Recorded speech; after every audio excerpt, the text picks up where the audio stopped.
Vamos a abrir a preguntas y respuestas. Juan Hernández, usted también, Juan, Daniel, acá. Bueno, nos vamos unos y unos, además hay mujeres acá, hombres allá, porque se separaron por géneros. Muy buenas noches. Juan Hernández, del periódico Basta y del Grupo Cantón. Dos preguntas. La primera, ¿cómo afecta la infodemia al trabajo que vienen ustedes realizando del combate al COVID-19? Y me refiero a esto porque el día de ayer estuvo circulando en redes sociales, todavía hoy estuvo circulando una versión en la que una figura pública afirmaba que la Ciudad de México iba a estar en semáforo verde, ¿no? Cuando realmente los que estamos aquí cubriendo diariamente sabemos que las cifras pues señalan todo lo contrario, ¿no? Esto queda como resultado, ¿cómo los ha afectado? Y la segunda, un temita que quedó ahí pendiente fue lo de la de sesiones hospitalarias, a ver si nos puede compartir ese datito que tenemos ahí pendiente, y sería todo. Gracias. Muchas gracias. La infodemia. Infodemia es el término que se le ha dado a lo equivalente a una epidemia, pero de información, o más propiamente de desinformación.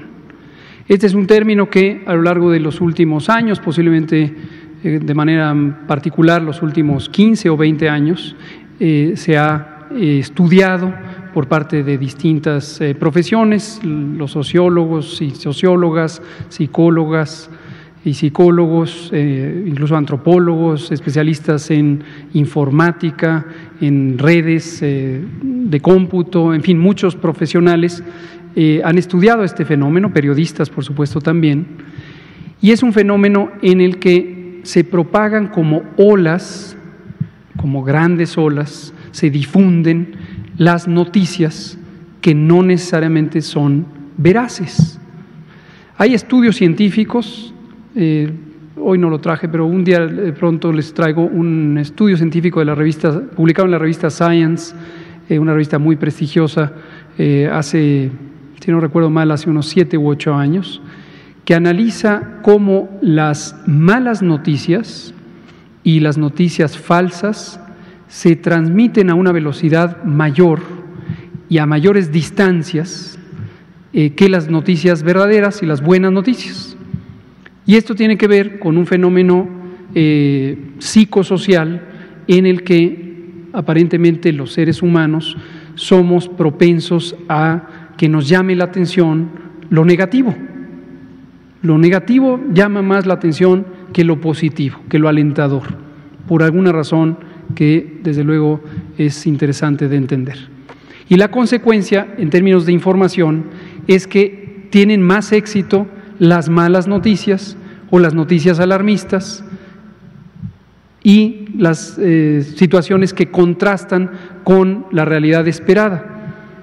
Esto, desde luego, cuando se piensa en medios de información o medios de comunicación, ahí ustedes son expertas y expertos, tiene un atractivo que a veces puede ser comercial. Hay medios de comunicación que tienen una agenda comercial, son empresas generadoras de dinero, de riqueza, por la venta de los servicios o la venta de los anuncios, y entonces parecieran centrarse en privilegiar las noticias que tienen mayor impacto, y entre ellas resulta atractivo el tener noticias escandalosas, lo que se llama popularmente el amarillismo, que invita a que haya una mayor afinidad de los lectores o de los visualizadores, de hoy que las noticias pueden ser en formato de video, o de los escuchas para las noticias que son en audio. En otros casos, los medios que prefieren privilegiar las noticias falsas o las noticias escandalosas pudieran tener otro tipo de motivaciones, desde luego. Pueden ser motivaciones, por ejemplo, políticas, puede ser una agenda de contraposición al gobierno, a otro grupo social, posicionar una agenda ideológica, en fin, hay muchas motivaciones. Pero todo este fenómeno es la infodemia.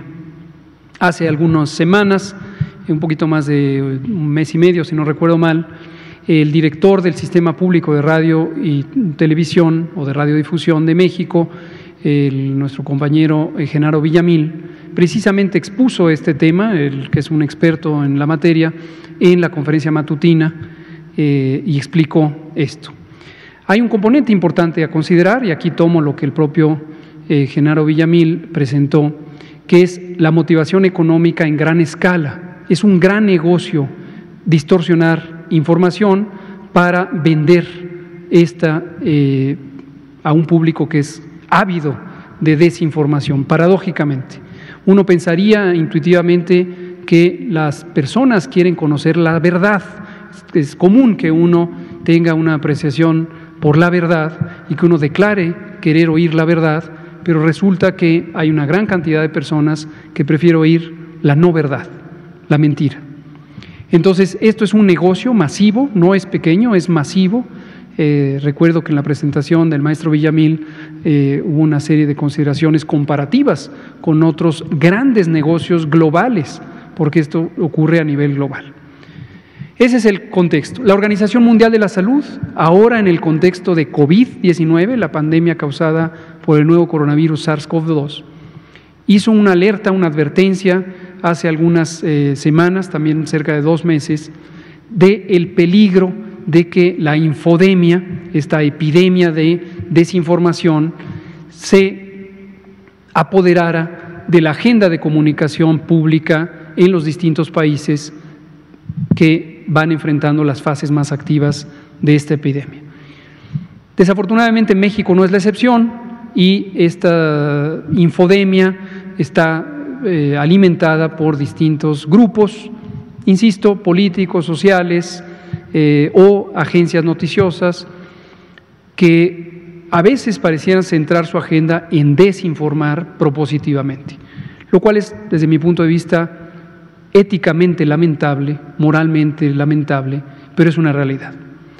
Nosotros desde el gobierno, en la medida en que nos interesa comunicar las cosas que tenemos documentadas, comunicar evidencia científica, comunicar buenas noticias cuando las hay, comunicar malas noticias cuando las hay, hacer un balance objetivo de la información que presentamos, escuchar al público y recibir observaciones, comentarios, inquietudes, críticas, reflexiones, pues venimos aquí cada noche a presentar la información que genera una gran cantidad de trabajadoras y trabajadores del Sistema Nacional de Salud.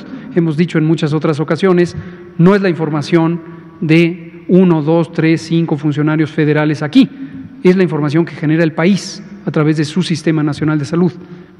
Médicos y médicas que están en cada rincón luchando contra el COVID y que están trabajando además por dar información que pudiera ser útil a la población para tomar decisiones favorables. Entonces, en ese sentido, aunque evidentemente, y lo reiteraremos siempre, somos muy respetuosos y muy afines a que exista libertad de prensa, que exista libertad de expresión, nos parece que son elementos fundamentales de una sociedad plural, democrática, que siempre deben prevalecer, pero lamentamos, y hay que decirlo, que haya personas o grupos o agencias noticiosas o empresas que tienen esta agenda de desinformar. Con el ejemplo concreto que nos presenta usted, Juan, hoy mismo nos parece que fue un despropósito, efectivamente quizá algunos se lo encontraron, un comunicador profesional presentó que la Ciudad de México mañana estaría en semáforo verde. ¿De dónde pudo haber sacado esta idea descabellada cuando hemos presentado cada día ante ustedes, quienes están aquí, quienes nos escuchan allá, el estado que guarda la epidemia? ¿Cómo íbamos a pensar que súbitamente iba a pasar a verde? No sé cuál fue la intención, ni es mi papel juzgarla, relato los hechos y evidentemente estamos presentando el semáforo, no hay ningún verde, estamos todavía a varias semanas, si acaso del amarillo, y la Ciudad de México, que quede muy claro, la Ciudad de México a partir de la siguiente semana está en color naranja.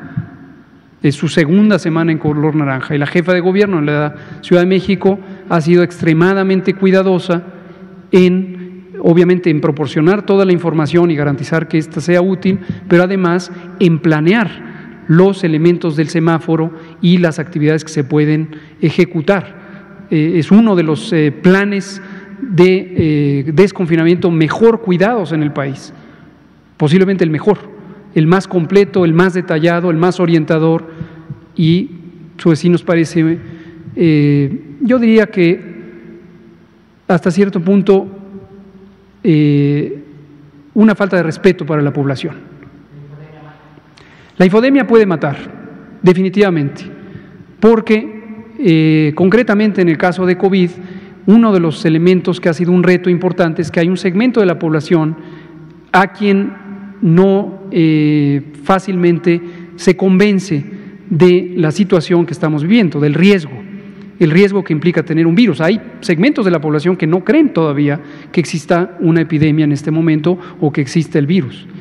Si ante ellos y ellas se les presenta este tipo de desinformación deliberada, pues entonces podría tener consecuencias muy graves, podría tenerla. Pensemos optimistamente, siempre es bueno apelar al optimismo, que no fue deliberado, que fue, no sé si confusión. Ustedes son expertas y expertos, yo no, en comunicación, pero hasta donde entiendo el oficio profesional y ético del periodismo incluye el documentar las notas, el tener fuentes de información complementarias que contrasten hasta formarse un juicio, o acudir a la fuente primaria de quien produce la información, en este caso, ya sea el gobierno de la Ciudad de México o el gobierno federal, que es quien elabora el semáforo. Gracias. ¿Mande? ¿La deserción? La deserción, lo que preguntaba Daniel ayer, aquí no lo tengo todavía, lo que estoy arreglando es que nuestros compañeros de INSABI pudieran darles una entrevista específica sobre el tema y entren a todos los detalles. Hay varias cosas más que vale la pena compartir. Ayer, con motivo de su pregunta, Daniel, muchas gracias, ya no me dio tiempo comentar del plan de desarrollo de los profesionales de la salud. Y uno de los elementos que el maestro Ferrer y el doctor Alejandro Schwartz, junto con varias otras instituciones y colaboradores, están impulsando un plan inmediato de ampliar al 100% la formación de especialistas.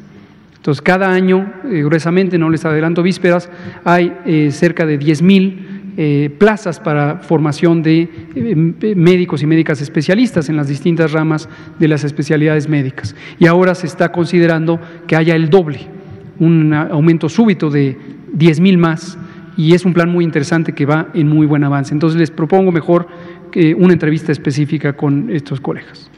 Gracias. Por favor, usted, y nos vamos aquí con Araceli Danday. Usted también. Buenas noches, subsecretario, doctor, Gracias. Directores.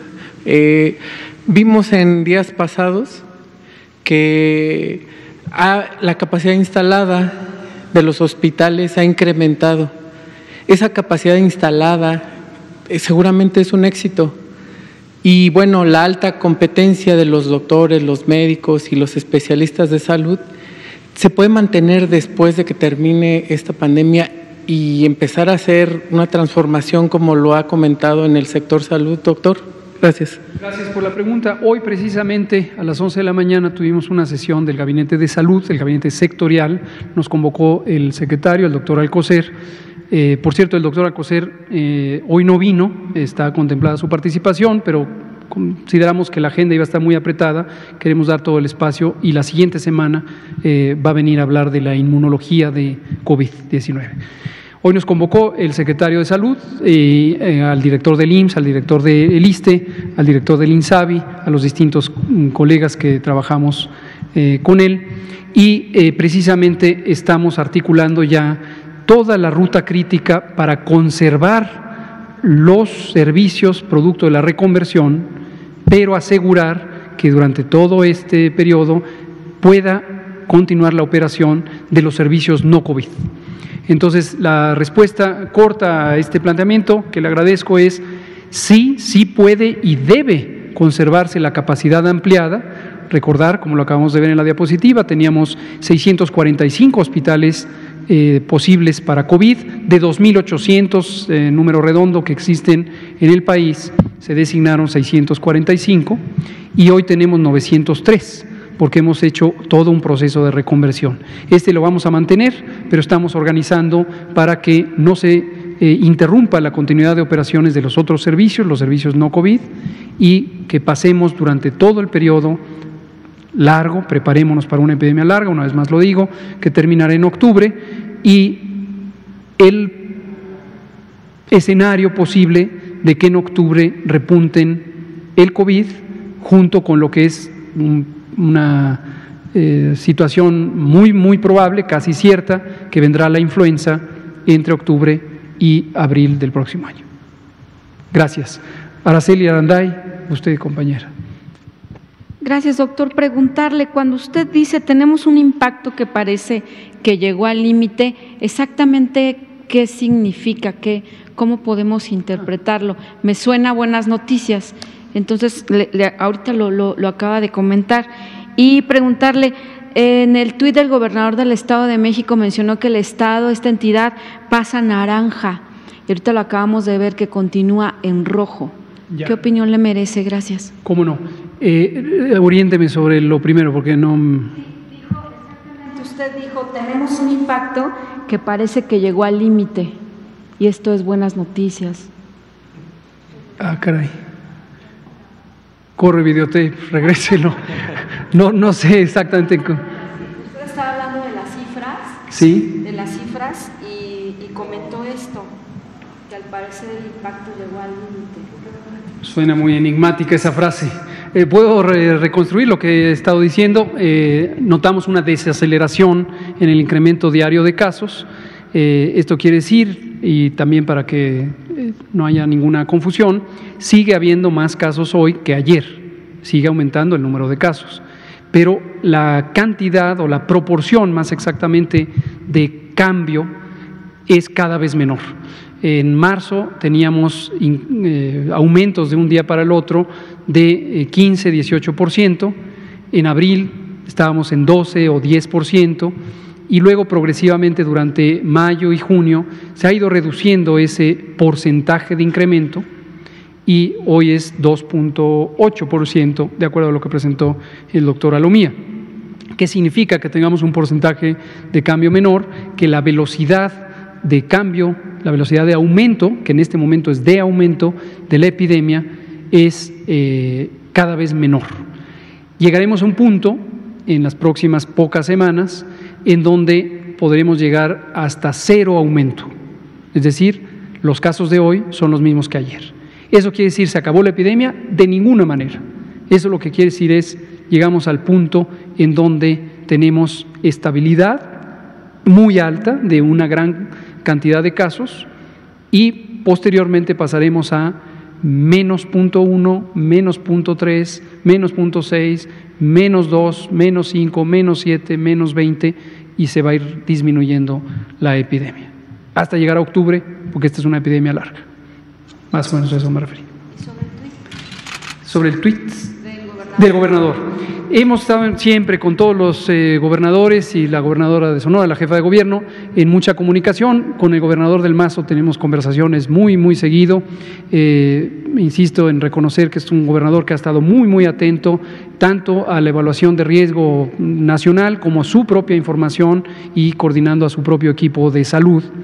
Por la cercanía, es prácticamente una sola ciudad que existe en el Valle de México. Lo que ocurre en la Ciudad de México se coordina o repercute, ya sea para bien o no para bien, con lo que ocurre en el Estado de México y viceversa.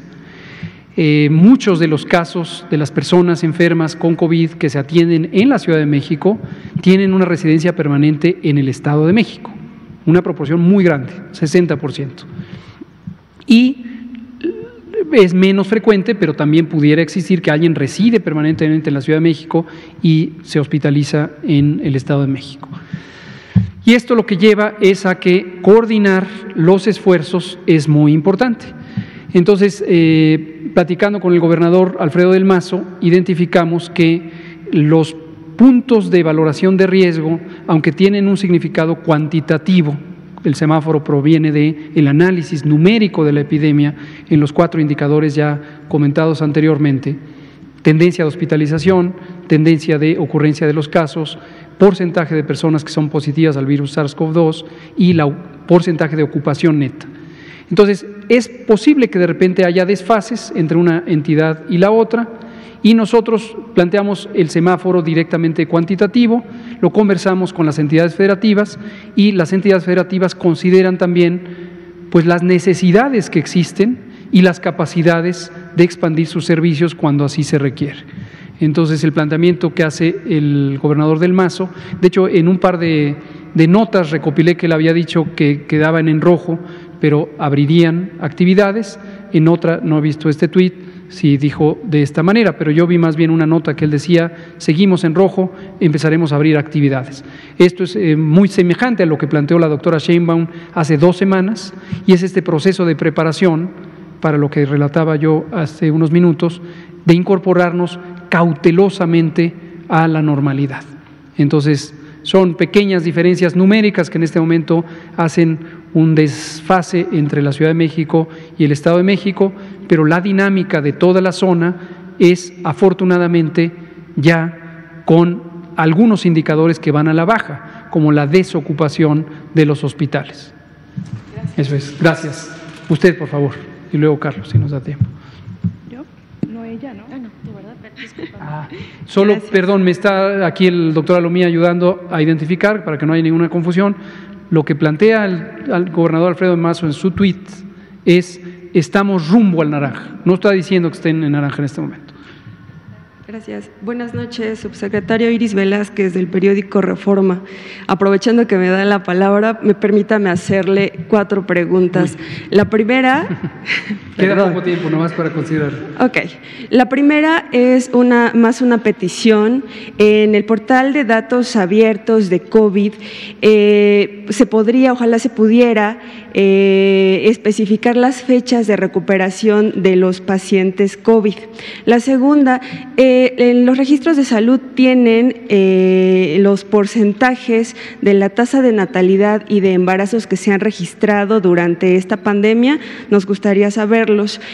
La tercera, la Universidad Autónoma Metropolitana, la UAM, hace una estimación basada en cálculos matemáticos que dice que se llegará al número 0 de contagios y 0 de defunciones para abril de 2021. ¿Cómo ve esta predicción? ¿Es acertado o va más o menos con lo que ustedes están estimando? Y la última pregunta sería… ayer hablaba usted de cuando se le cuestionó sobre que México había rebasado el número de muertes con respecto a España. Usted decía o llamaba a considerar las características propias de la población mexicana. Entre estas, pues que hay una mala alimentación basada en productos industrializados, altos en azúcares, etcétera. Y bueno, en las redes sociales, funcionarios de distintos niveles de gobierno presumen, apoyan, incluso celebran las donaciones de este tipo de productos a la población vulnerable, a la población, al personal médico, incluso a niños. Vemos niños fotografiados con sus sabritas y con sus refrescos. Especialistas piden que haya alineamientos claros de parte de autoridades federales para que esto se regulen las donaciones durante las pandemias, contingencias, etcétera. De la Secretaría de Salud, ¿se está haciendo algo? ¿Se prevé hacer algo para estos lineamientos? Gracias. Qué amable por sus preguntas, creo que son muy útiles. Lástima que queda poco tiempo, pero las vamos a atender. Sobre los portales de datos abiertos y la fecha de recuperación, le comento lo siguiente, que lo había explicado el doctor Alomía. La estimación de la recuperación se basa en la duración esperada de la enfermedad a partir de la fecha de inicio de los síntomas. Para las personas que están hospitalizadas, estamos considerando tiempos más largos. Para las personas que no están hospitalizadas, estamos considerando los 14 días. Esto, lo hemos dicho, es una consideración hasta cierto punto arbitraria o esquemática, porque hay gran variabilidad entre las personas, pero es el tiempo promedio de recuperación. Los datos de la vigilancia epidemiológica no son un expediente clínico electrónico, no pretenden serlo, ni en México ni en ninguna parte del mundo. Entonces, en realidad no tenemos individuo por individuo una fecha de recuperación. Y además, la variabilidad depende también del estado de salud de cada uno de los individuos, y ellas y ellos, algunos pueden haber tenido condiciones más graves que requieran periodos de recuperación más graves en términos de su recuperación física y emocional, por supuesto. Entonces, el interés de la recuperación, del llamarle recuperación a la recuperación, es identificar, por un lado, el cese de la probabilidad del contagio y, por otro, el identificar que la gran mayoría, el 60% de las personas, tienen una condición que no es letal, lo cual es muy halagüeño. Sobre partos y demás, vamos a invitar a nuestra directora general del Centro Nacional de Salud Reproductiva y Equidad de Género, o Equidad de Género y Salud Reproductiva, la doctora Carla Berdichevsky-Feldman, ha venido en otras ocasiones y efectivamente tenemos estadísticas sobre el proceso reproductivo u obstétrico en México, y hay datos muy interesantes. La tercera es sobre las estimaciones de la UAM. Vi una nota periodística al respecto, no conozco el documento, ha habido muchas estimaciones, por cierto, gracias a todas las comunidades académicas que han hecho distintos ejercicios de modelación matemática, de estimación, de predicciones. Gracias, todas estas comunidades, algunas parecen pronunciarse con una perspectiva como discrepante de lo que aquí se menciona. No nos ofendemos, qué bien, todo conocimiento construido ayuda. Esta no la conozco en particular, cuando la conozca pues la comentamos. ¿A las estimaciones que ustedes tienen? O sea, es que así no funciona y no nos da ya tiempo de… O sea, no es una bola de cristal y es o una ouija o una… No se trata de adivinar cuándo va a ser el día que se acaben las cosas o suban o bajen y demás. Esto ha causado mucha confusión. Por cierto, su diario, con todo respeto, ha sido el que mucho ha contribuido a esto, cuando genera expectativas de qué día, qué hora, en qué minuto va a ocurrir el famoso pico epidémico. Pero así no funciona, es un poquito más complicado que eso. Ahora, respecto a lo último, y le diré que hasta gusto me da que sea usted del periódico Reforma quien lo comenta. Efectivamente ha habido donaciones de productos ultraprocesados que no son benéficos para la salud, productos industrializados que tienen gran cantidad de azúcar, de sal, o azúcares diversos, ya dijimos la fructosa, entre otros, de sales o sal en general, sal de mesa y otras sales de sodio, o grasas, y que no son benéficos para la salud, como se ha demostrado a lo largo de muchos años. Y hoy están haciendo donaciones, y estas donaciones además las publicitan de manera muy amplia, lo cual llama la atención. Esto también está descrito por sociólogas y sociólogos como un fenómeno, y mercadólogas y mercadólogos, como un fenómeno de cambiar el discurso público, cambiar la imagen, poco para decirlo de manera simple, distraer la atención de elementos que pudieran ser amenazantes quizá a cierto tipo de preferencias o intereses. Nos parece desafortunado, particularmente cuando se liga con una emergencia sanitaria como esta, porque está ligado a una vulnerabilidad emocional de las poblaciones que les lleva quizá a una mayor propensión de aceptar lo que les sea regalado, y obviamente tiene un efecto psicológico de generación de simpatía a ciertas identidades o marcas comerciales. Si fueran productos benéficos para la salud, pues qué bien, y la generosidad de las donaciones, qué bien, pero si son productos que no son benéficos para la salud, pues qué mal que se donen productos que no son benéficos para la salud. Ese es mi comentario y le agradezco la pregunta. ¿Se tiene planeado o de parte de la Secretaría existe este plan para generar lineamientos para que esto se regule? Habría que analizarlo con detalle, qué implica regular, qué implican las donaciones, en qué contextos ocurren. Me quedo con la inquietud que formula en su pregunta. Gracias. Son las 20 horas, ya no dio tiempo de que otros intervinieran, pero mañana es sábado y nos podemos ver aquí a las 19 horas. Mañana no hay agua en 11 alcaldías de la Ciudad de México. Esto es por un proceso de mantenimiento mayor en el sistema Cutzamala, como se ha advertido por parte de la Comisión Nacional del Agua.